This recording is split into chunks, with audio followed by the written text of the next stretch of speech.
Hi, I'm Sarah. And I'm Heidi. Welcome to the Heart of Homestead family.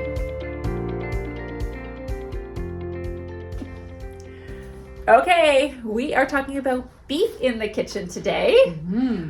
We both have sources for beef. We do. So Both we've homegrown got beef. Lots of beef in our freezers. Yeah, it's like the 1 mile diet for me. Yeah. Yes. And I know you have always lots of ground beef. That's the first thing I run out of Is ground beef? Of my cow is the ground beef because it's so easy for a quick last minute meal idea, or you could just make it into everything. Yeah. And I use like 2 to 3 pounds at a time, so it always goes the fastest. But with beef, there's so many different options. Mm-hmm. You can, when you're custom ordering your beef to get. Yeah. Now I don't know all like what's your best cut of steak or what's your all those.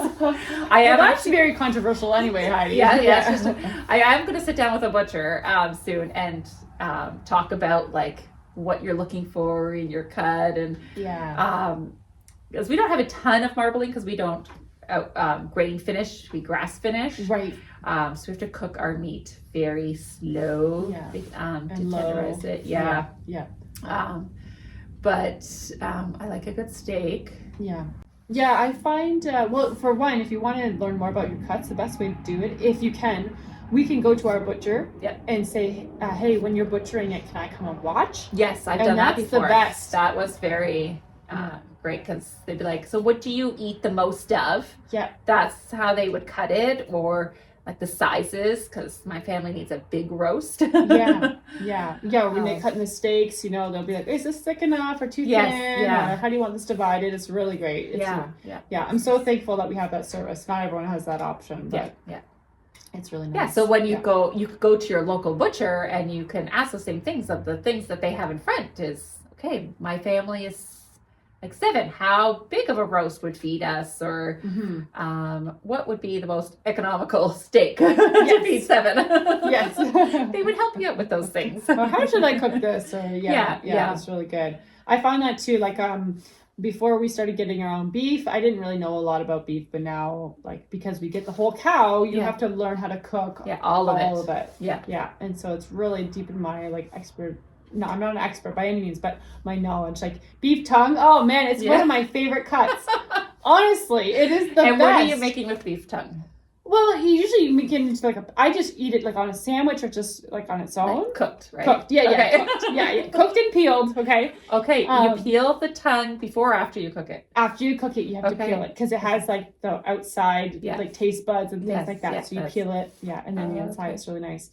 You can make it into a pate or a spread as well, but I never get that far. I usually just eat it like cut up, or on a sandwich. It's really good. It's one of my favorite cuts actually. And for the price point, I mean, a tongue is really economical in comparison to a steak or a roast or something like that. So it's still giving you some good meat. Oh, great meat.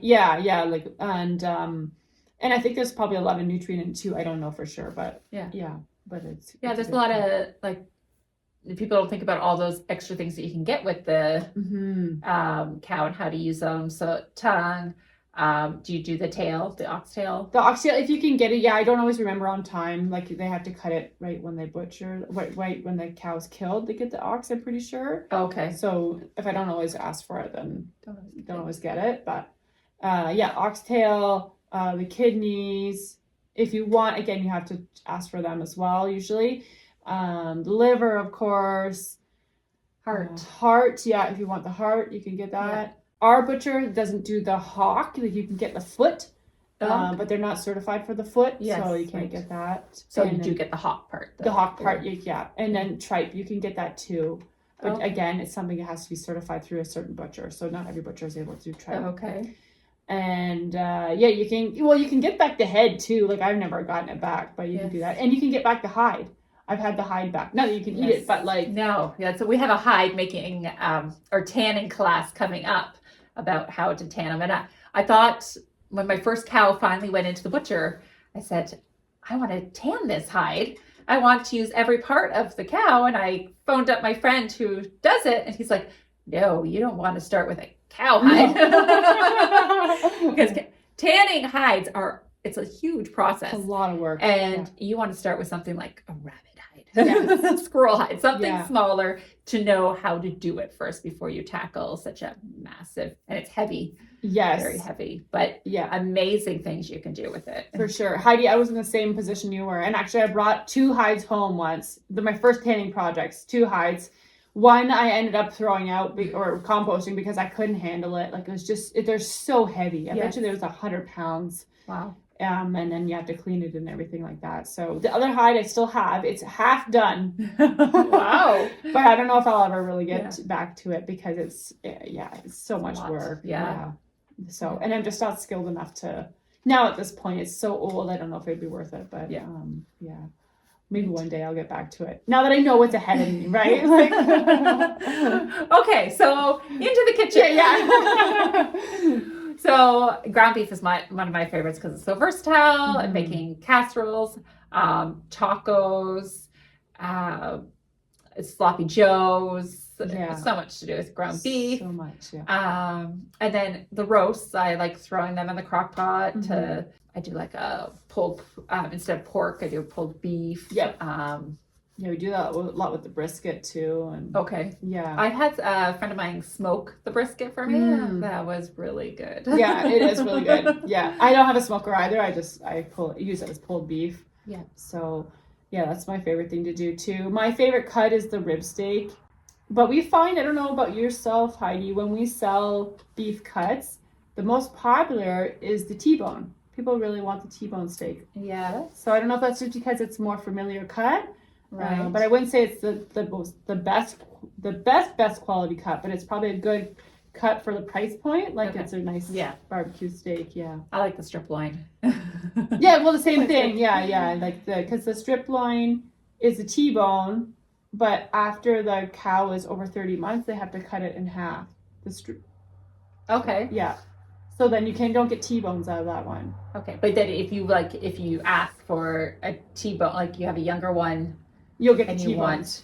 Unless you don't want the T-bones, you want the strip loins. Then they'll cut it out. Yeah. Okay. Yeah. So it's the same. I know it's funny. It's the same cut. Yeah. I still have to learn about all these cuts. But I prefer not the bone. I don't have to deal with it. I just want all the meat. But the bone is so good. That's where all the fat is. Oh yeah, I will not eat the fat. That's fair.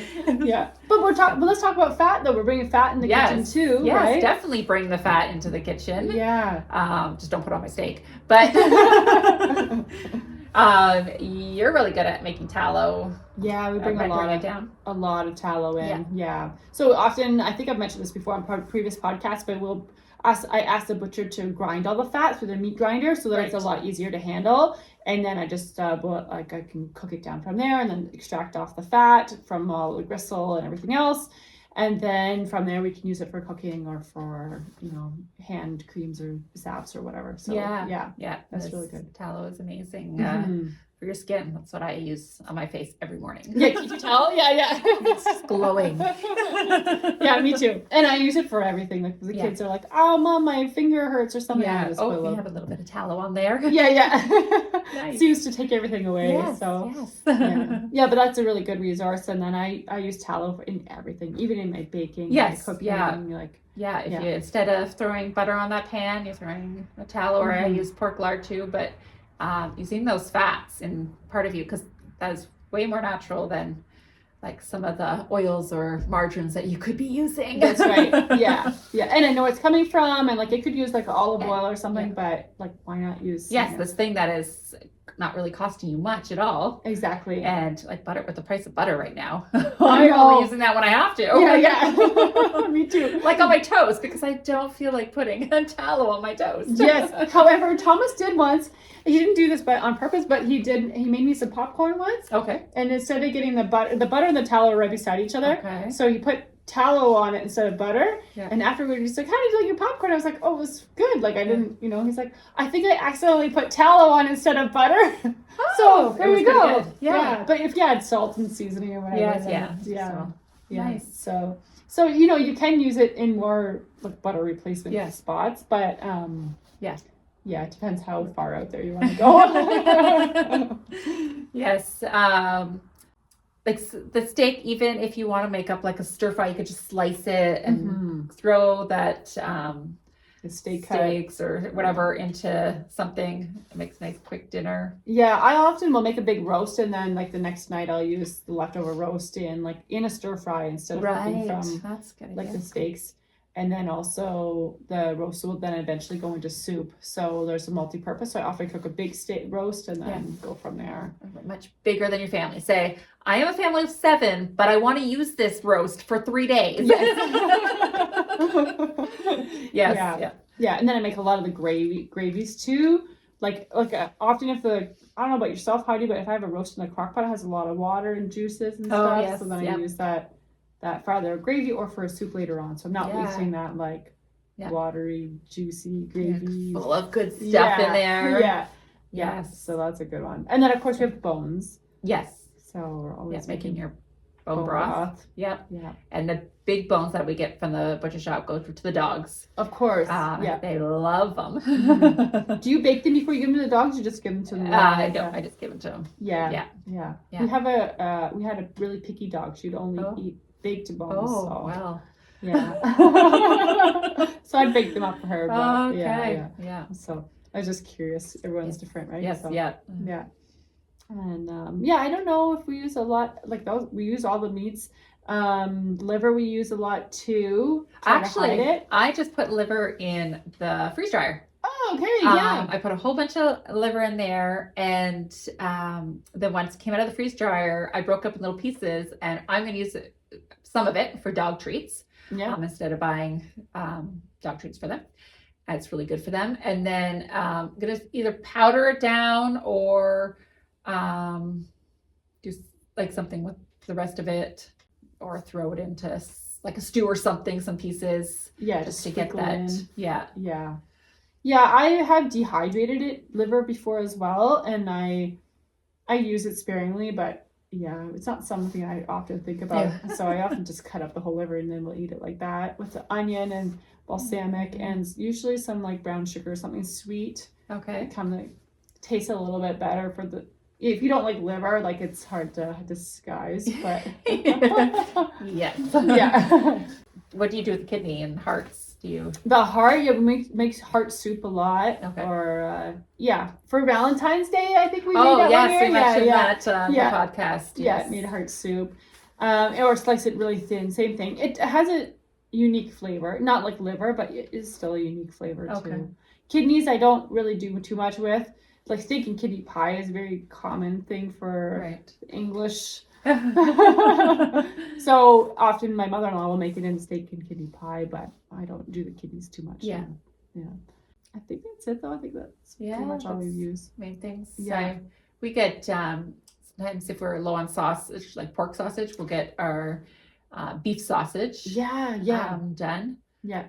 And you can just ask the butcher, and they usually will do that for you. Yeah. Yes, and you've done like a cold cuts, like a replacement cold cuts with your beef too, right? Yeah. Oh, yeah. Good point. Yeah. So I have asked the butcher if they will do brine it and then smoke it for me. So it is like a cold cut, but it doesn't have the same nitrates and things like that, and what you would find in a cold cut. So it's kind of like a shaved beef.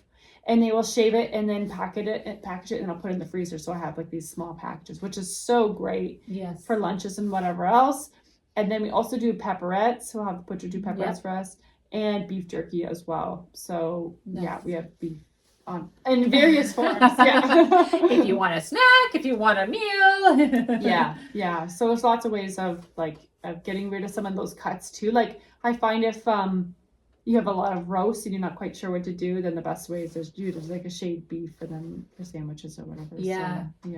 Or divert them into ground beef, but then I always feel bad because ground beef is considered like a cheaper cut, right? So then I'm taking all my expensive cuts and I'm putting it into like ground beef. But like you said, if it's the best thing, it's the number one thing you use. You want it, otherwise you're gonna have to go and buy it. So might as well have it available. Exactly. It's good quality beef. So but it depends on the cow too. Sometimes we have a cow we know will be like, where she's maybe a little bit older, we'll put her all into ground beef. And then save a nice younger cow for those cuts. Yeah. So if you have cattle at home, something to think about, like what you're gonna do. But it takes a long time to use a whole cow of ground beef up, I find. Yeah. It's a lot of beef. Yeah. It's wonderful. As soon as I get the beef back, so you could order like from a local farm or from the butcher, you can get like 50 pounds of ground beef or 100 pounds. Then it'd be a little cheaper because you can get like a bulk deal. Mm-hmm. And I'll take it all fresh. I don't get it in 1 pound bags. I just get like a box of 50 pounds of ground beef. Yeah. And then right away I can make all my meatballs, my hamburgers. I have a hamburger press. They're all made. Some of the meatballs I will cook up too, put them in the freezer, and I can just grab those things out already made. I'm not spending time doing that later. Yeah, you led me to this exciting revelation too, Heidi, and now I do that as well. I make a whole bunch of meatballs, like 10 pounds of meatballs all at the same time, fresh from the butcher, and then it's ready. Like any of those convenience things that you could just do in bulk. I have an assembly line of kids and whoever else happens to be in the house. And you can get it done in a few hours. Yeah, me too. I'm gonna fry up a whole bunch of ground beef and then freeze it. Yes, like already cooked. Yes, and it makes things so much easier at night when you're just like even like your pulled beef. If you have extra, get that into the freezer and you have a meal ready for you in the future when you don't have time. Thawing cooked beef is way easier than thawing frozen like raw. So, and a lot less work too because it's already done. I know. Okay, well, good luck getting beef into your kitchen. Just a little PSA, make sure you go to a local farm, to a butcher shop. You ask them about the beef. We've got lots of funny things happening with the meat industry. So make sure you know where your meat is coming from. This episode is sponsored by Meadowland Market Garden. Subscription veggie boxes from your local farmer, aka me, Sarah. Stop by the farm from June to October for fresh veggies through our community-supported agriculture program.